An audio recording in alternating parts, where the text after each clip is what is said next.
The seventh episode of Season 2 of The Bad Batch, titled The Clone Conspiracy, introduced us to a surprising new type of clone trooper. Or maybe I should just call him a new type of trooper altogether, since Rex insists he is not a clone trooper. He definitely was at one point, but his identification number has been wiped, something Tech didn't even know was possible. So who or what is this new type of soldier? I do have a theory. First, let's talk about what we know. The trooper tells Rex he's fighting the wrong battle and is therefore limited. Rex asks what that makes the trooper, and he replies, a believer. The 7th and 8th episodes of the series are all about the future of the clones as they are phased out of Imperial service. What will become of them? Will they be taken care of by the government they fought for years to protect?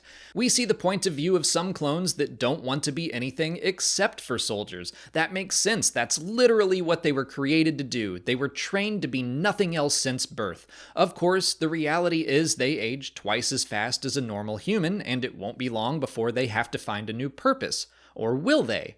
What if the Empire offered a way for clones to continue serving the only way they know how? Maybe there is a way to stop or offset the advanced aging, and maybe there is a way it all connects back to what we've seen in The Mandalorian.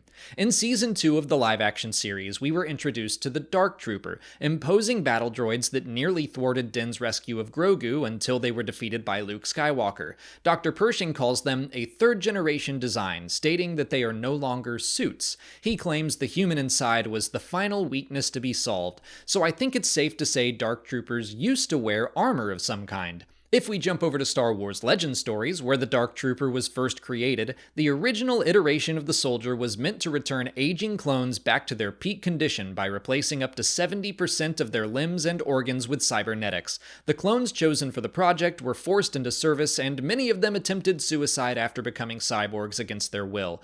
While the Phase Zero Dark Trooper was effective in battle, the project was deemed a failure and was shut down to be succeeded by the Dark Trooper battle droids.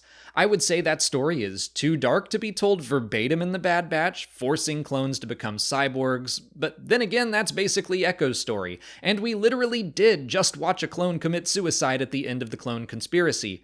But like I pointed out, that clone was a believer, so I wonder if he volunteered for something along the lines of the Phase Zero Dark Trooper project. Maybe he received enhancements from the Empire to make up for his advanced aging with the promise of continuing his military service. Maybe that's what makes him, quote, a believer.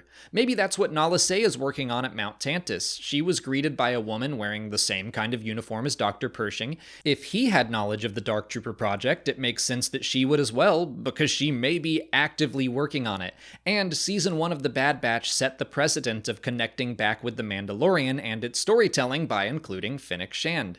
That's my best guess so far. I'm into it, but it could be something far simpler. Maybe the clone is the first generation of the Death Trooper, a kind of stormtrooper that was also known to receive cybernetic implants. Or maybe it's something brand new. I don't know. So let me know your theories in the comments. If you haven't already, please like this video, subscribe to the channel to keep up with all our Bad Batch coverage, follow us on TikTok, Twitter, and Instagram, and consider checking out our Patreon page for video reactions and audio commentaries for every episode as well. As always, thanks for watching, and may the Force be with you.